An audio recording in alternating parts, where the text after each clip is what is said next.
Hey there, it's Mitzi. Welcome to my channel. I am going to revisit something that I tried doing. Well, I didn't try doing it. I did do it. When I first started my channel, I was doing this thing I called 5-Book Friday. And I only did a few of those and it just kind of fizzled out.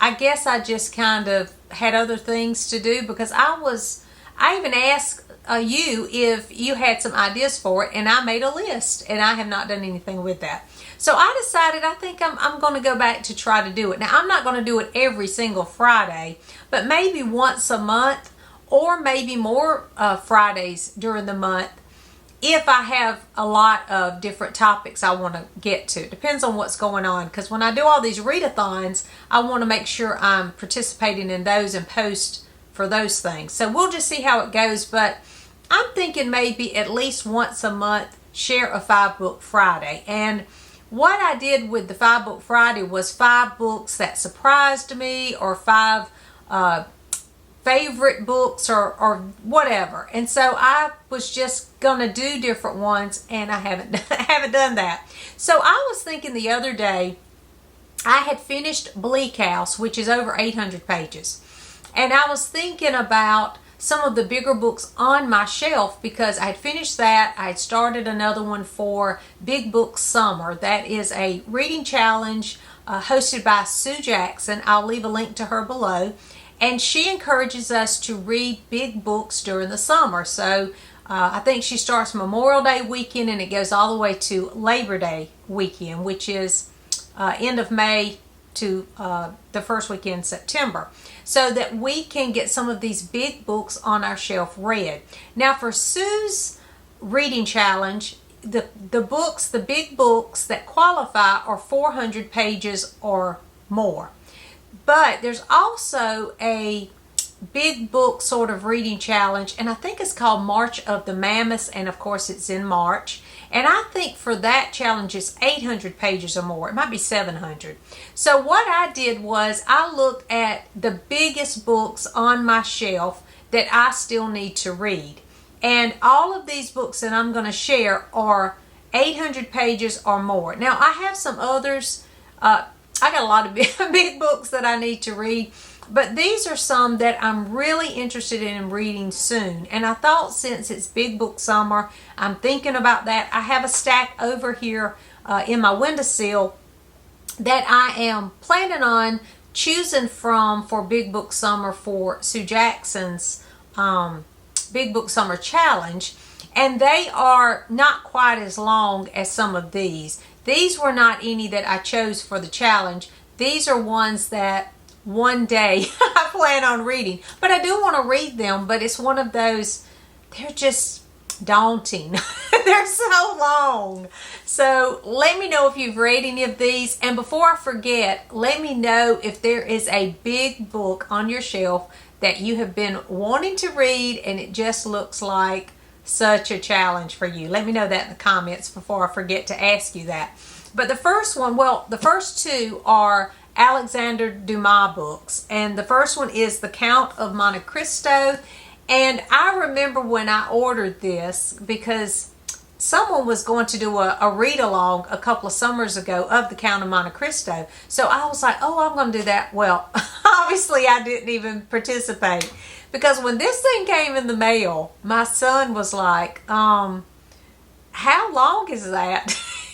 And he was, are you seriously going to read that by the end of the summer with all these other books you have? So I guess Elijah, aka Negative Nancy, talked me out of it.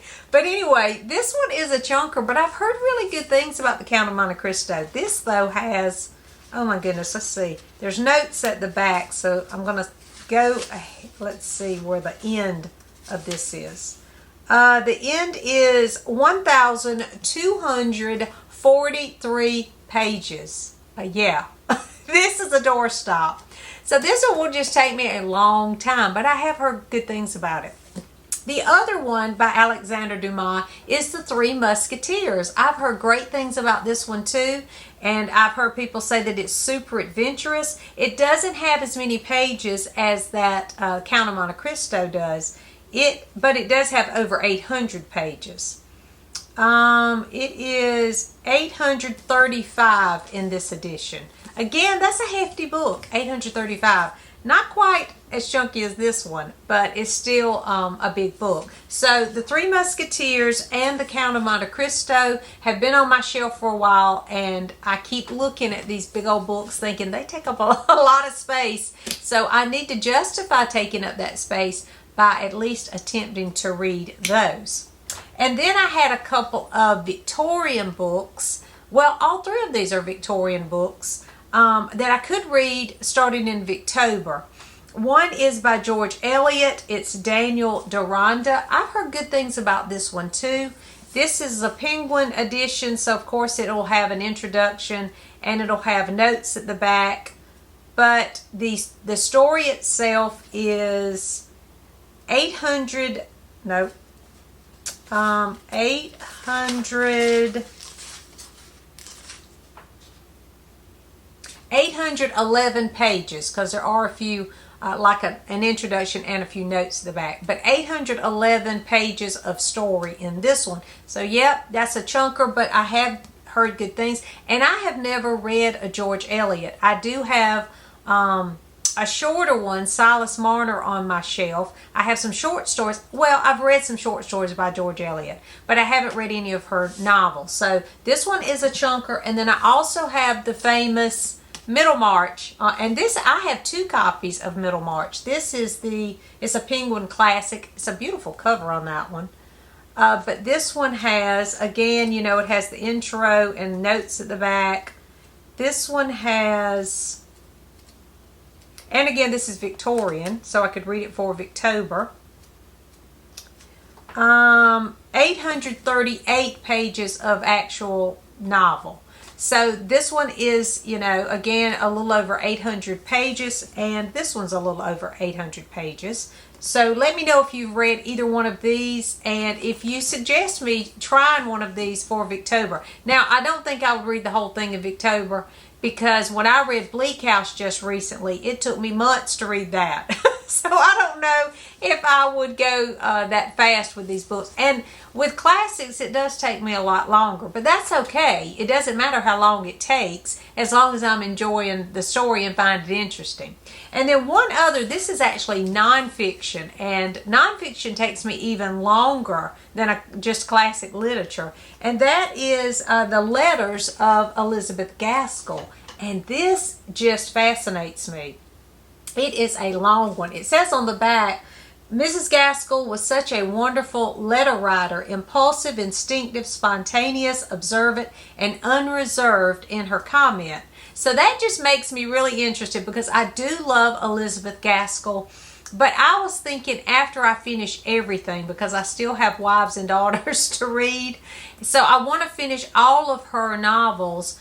And it's long too, but I looked at my edition that I have on my shelf was not quite 800 pages, so that's why it's not in this stack. But it's a big book that I could share too. And in this one, we have her letters. Now, there's some things in the back too, as usual, but this is over 900 pages. This is 942 pages, but it is her letters. So, there is a lot of white space because it's the letters. However, it's nonfiction, and these are letters written during Victorian times. So, it's a little more complicated for me to read. But this would be a great thing, I think, once I finish reading all of her novels, to celebrate her and, just get to know her even more, because, it's so personal being the letters that she wrote. So I do plan on reading this, but I do want to read this after I finish Wives and Daughters, because I have that one left to read.